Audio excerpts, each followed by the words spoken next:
listeners here of the next 400 years, you will be at the center of what we do as a Commonwealth and as a country.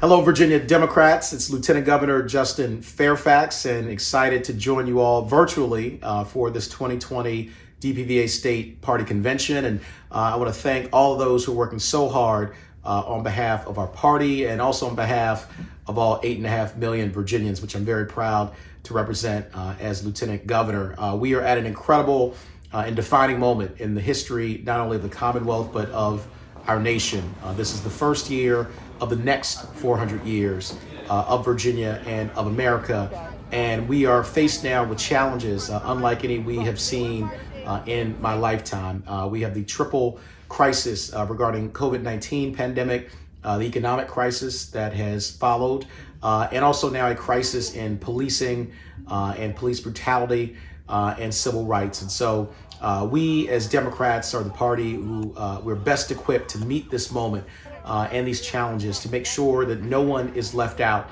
of the promise of our nation, that we are keeping people safe, we're helping them and their families to rebuild and to get to a place where we have a more just, more fair society with opportunity for everyone.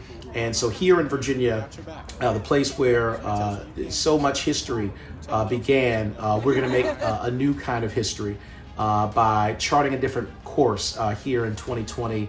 And I am confident that if we all work together, we continue to capture the energy of the people, as we've seen in protests and rallies for justice around this nation, that we will be successful in making sure that Donald Trump is out of the White House. It is so critical that we do that this year. Also, that we send our fantastic senior Senator Mark Warner back to represent us in the U.S. Senate, and that we make stalwarts like Congressman Bobby Scott not only go back to Congress, but continue to chair the Education and Workforce Committee and the extraordinary work that he has continued to do. So we've got to keep our Congress in the hands of Democrats and make sure that we win the Senate, keep the House, and effectuate change that people are crying out for all over this nation. And so it's with the energy that we saw first here in 2017 when we predicted and then made it so that Virginia would be the match that sparks the wildfire of progressive change all around this country and ultimately really all around the world. And that wildfire of progressive change continued into 2018. And despite the odds, continued into 2019, and we continue to build upon that record of change and of improving the lives of all 8.5 million Virginians, and it will continue now in 2020. This is a critical election year, and we often know that it's said that this is the most important election of our lifetimes, but in this case, I believe that is exactly the case, because we have someone in the White House who is being aided by Republicans in the Senate and in Congress who are not holding this president accountable. They have been completely reckless, have taken this nation down a very dark political road. And we have a chance now on behalf of our children and our grandchildren and people of every faith, race, background, gender, identity, and expression to make sure that we are raising America up to its highest values. And so we have seen some really hopeful and impactful decisions out of the U.S. Supreme Court with regard to equality. It was something that so many of us have fought for so long, and I want to thank and congratulate all those champions who are making us a more just society and making sure that equal justice under law is in fact written into the law.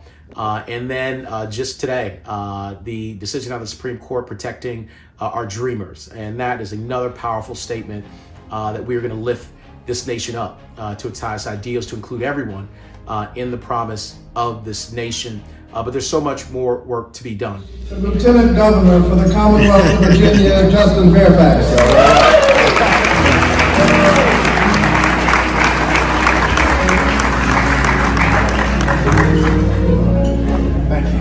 We have many more Confederate monuments than just the statues that exist here in the city of Richmond and around the Commonwealth of Virginia. Those Confederate monuments include substandard schools that kids are going to, that are dilapidated, that are shrines to an ideology of inferiority of Black and brown children. And Virginia Democrats, we know that this 2020 election is the most important election of our lifetimes. We have to ensure not only that we get Donald Trump out of the White House and stop the damage that he's done to this country, but that we elect a really outstanding public servant, Vice President Joe Biden, as the 46th president of the United States of America, so that he can begin to heal this nation, to lift everyone up. And we know that we can bring about the change that America and the world so desperately need and are crying out for. We know that we are the party of progressive change that lifts everyone up. We have Senator Bernie Sanders, who embodies that spirit of change. We have so many leaders in our party, but we also have the people on our side. And that's the most important thing, because the energy of the people that we are seeing right now is going to change the reality in our nation and around the world. The Supreme Court is on the ballot in 2020. Immigration reform, protecting our dreamers for the long term, is also on the ballot. Policing and criminal justice reform are on the ballot. Educational opportunities for our young people is on the ballot. And just this week, I announced a plan, a 40-30-10 educational plan, which is transformational. It would rebuild all K-12 public schools in the Commonwealth of Virginia that are 40 years old or older by creating a $30 billion investment fund in rebuilding and reimagining each of those schools over the next 10 years. So we want to build community schools that serve our children and those communities that surround and support them. We also have proposed to raise teacher pay above the national average. Right now here in Virginia, our teachers are paid more than $8,000 less than that national average, and that's something that we've got to change and pay our teachers what they are worth for the incredible work that they do every single day for our children. We also want to guarantee every young person in Virginia between the ages of 14 and 24 a summer job or enrichment opportunity so that they can pursue their careers, grow their skill sets, and make sure that their futures are even brighter. So now is the time for those transformational, intergenerational investments in the future of the Commonwealth of Virginia.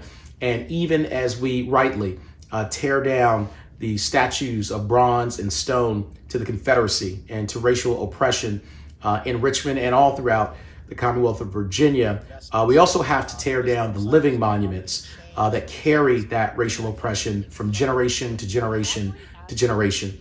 And those are our unequal schools that we are now proposing to change for generations to come. Those are inequalities in our criminal justice system and in policing, something that is urgent and that we have to meet right now at this moment to honor the lives of George Floyd and Breonna Taylor and Ahmaud Arbery and so many other people whose vibrant, beautiful lives were turned into hashtags by injustice. And so we fight for them too. We have living monuments to racial oppression and inequality in our healthcare system and in our housing system. And so right now, in this first year of the next 400 years, we can take our Commonwealth and our country on a very different course. We can write a story of hope and of opportunity and of justice and fairness for everyone. So I am so proud to join each one of you in this work. I'm grateful for your commitment to ensure that we are lifting everyone up and that we are all rising together. And I'm honored to represent 8.5 million Virginians as Lieutenant Governor. And I'm honored to be a Democrat because I know that Democrats not only know how to win, but we know how to raise everyone up and to create a better future for all. So thank you all for your commitment. Please continue in this fight for justice, for fairness, and for opportunity. And I look forward to marching on with you to victory. Thank you all very much.